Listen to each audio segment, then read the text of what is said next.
একটা জিনিস খেয়াল করলাম, হাদি বীর বিপ্লবী নেতা, সে শহীদ হইতে চাইছিল ধর্মযুদ্ধে। আমার মনে হয় তাকে আল্লাহ পাক কবুল করে নিছে। হাদি বেঁচে থাকলেও বীর ছিল, এবং হাদি মারা গেছে, সে বীর হিসেবেই মারা গেছে। কিন্তু হাদিকে যে গুলি করলো ফয়সাল, মির্জাফরকে আপনারা যা চেনেন না, যে মির্জাফর মৃত্যুর পরে আর বাঙালি জাতি কখনোই কোনো সন্তানের নাম মির্জাফর রাখেনি। মানে মির্জাফর নামটি এমন একটি পর্যায়ে চলে গেছে যে মির্জাফর শব্দের অর্থই বদলে গেছে, বিশ্বাসঘাতক হয়ে গেছে। কেউ আর মির্জাফর নাম রাখে না। তেমনি ফয়সাল হয়ে যাবে সেরকম।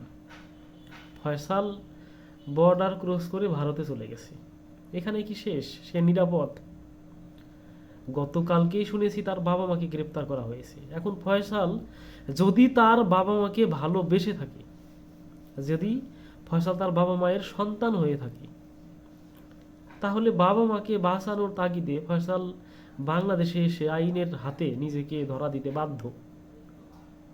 আর ফয়সাল যদি মনে করে যে আমার বাবা মার বা বউ সন্তানের বা আর যারা আছে আত্মীয় স্বজন, তাদের কি হয় হোক, আমার দেখার বিষয় নেই, আমি আর কখনো বাংলাদেশে যাব না,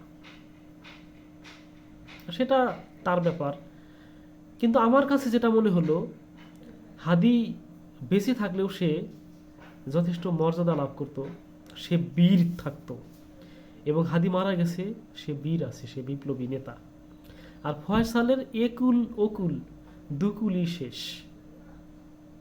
এখান থেকে আমাদের অনেক কিছু শিক্ষা নেওয়ার ব্যাপার আছে।